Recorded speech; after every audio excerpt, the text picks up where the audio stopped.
Miren ustedes, el asunto, el país, la cultura, el nombre de Cuba es siempre causa de amor y de rigor en España, especialmente en Andalucía, porque queremos mucho a los cubanos y a las cubanas, así le parece a este humilde informador al menos.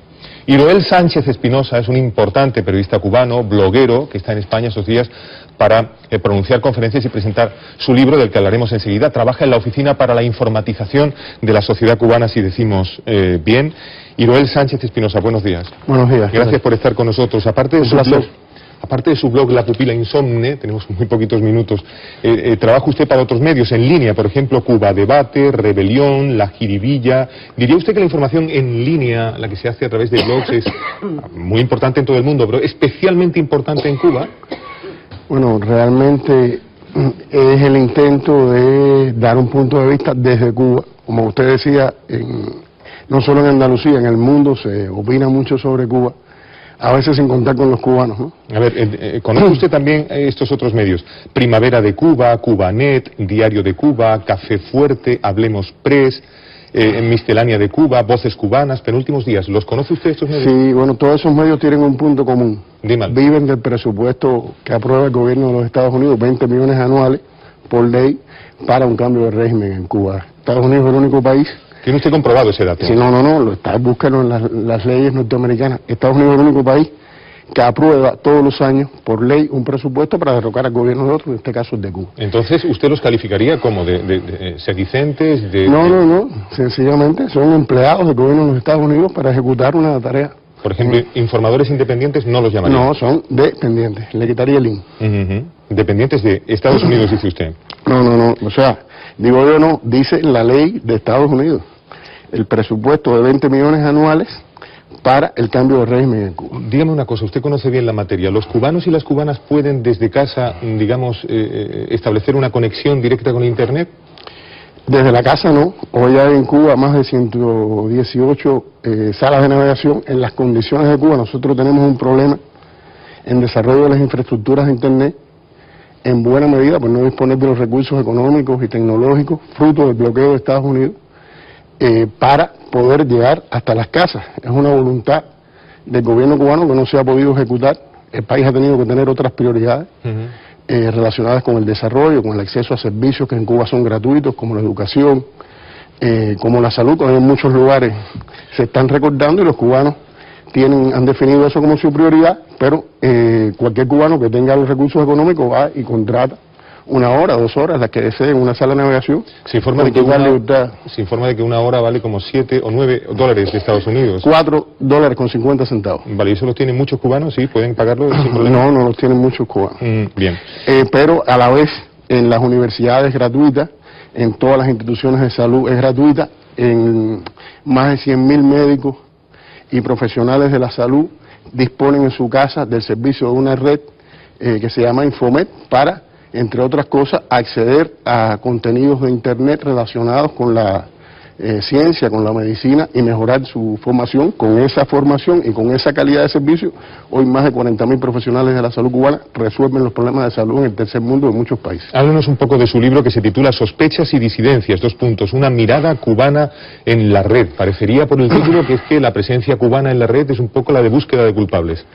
No, el libro trata de decir lo contrario, que los sospechosos y los disidentes somos los que tratamos de tener una opinión distinta sobre Cuba a la que imponen estos grandes medios de comunicación y estas personas que Estados Unidos paga para opinar sobre Cuba. El libro es una selección de post del blog que yo hago, que se llama La Pupila Insomne, una pequeña selección que aborda sobre todo el tratamiento de los medios de comunicación a Cuba y cómo en algunos casos se violan las reglas elementales del periodismo, el contrastar fuentes, el abordar a profundidad los problemas.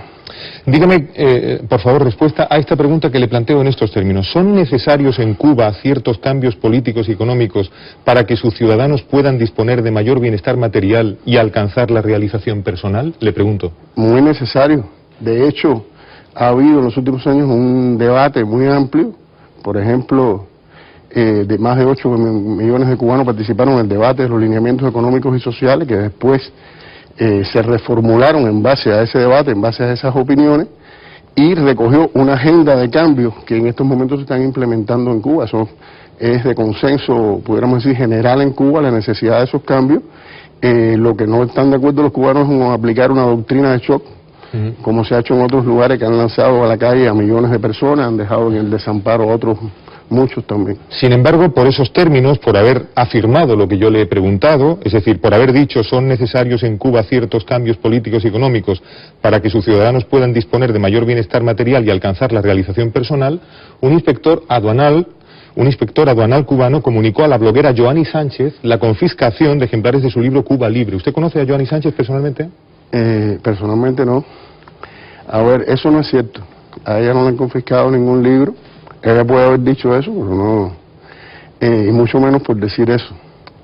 Ese libro, partiendo incluso de una nota de portada donde citan al presidente Obama en una supuesta opinión sobre Joanny Sánchez que nunca dio, según los cables revelados por Wikileaks, esa entrevista de Obama a esta señora nunca existió, fue redactada esa respuesta en la sección de intereses de Estados Unidos en La Habana.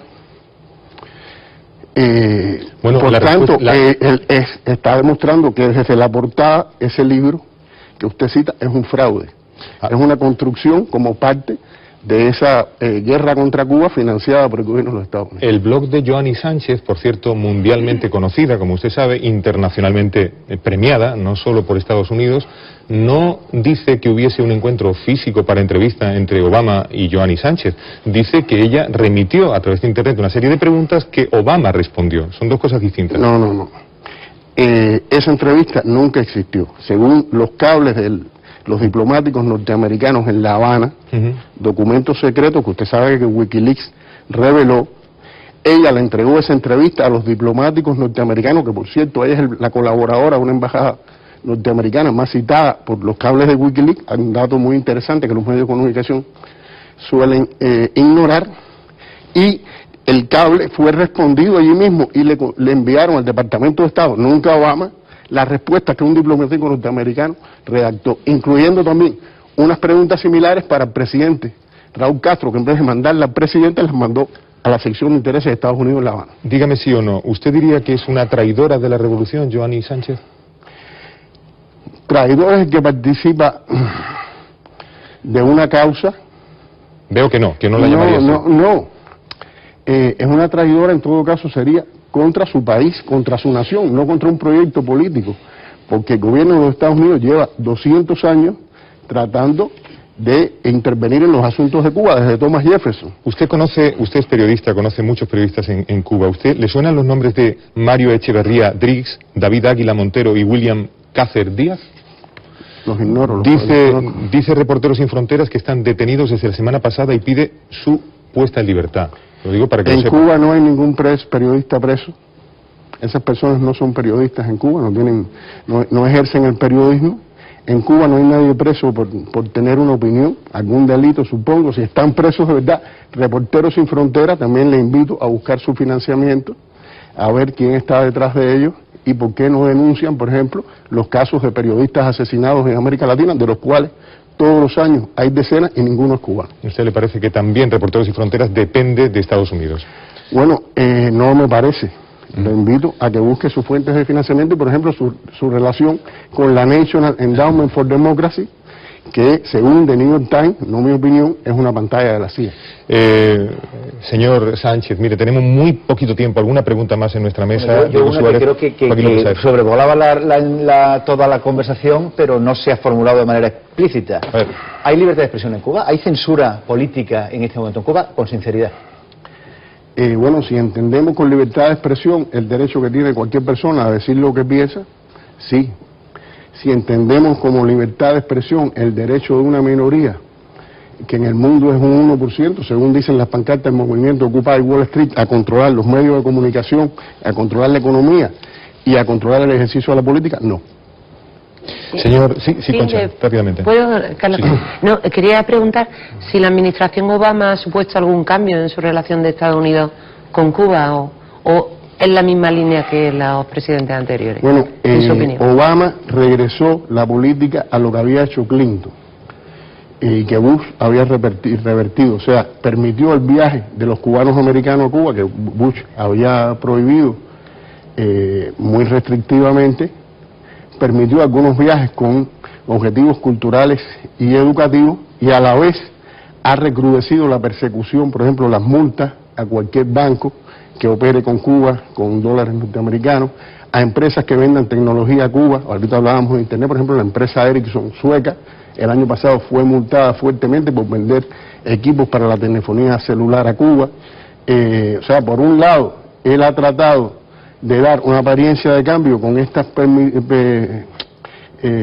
permisos para que algunos sectores cubanoamericanos en particular, profesores universitarios, etcétera, viajen a Cuba, y por otro ha sido más restrictivo en el orden económico, ¿no?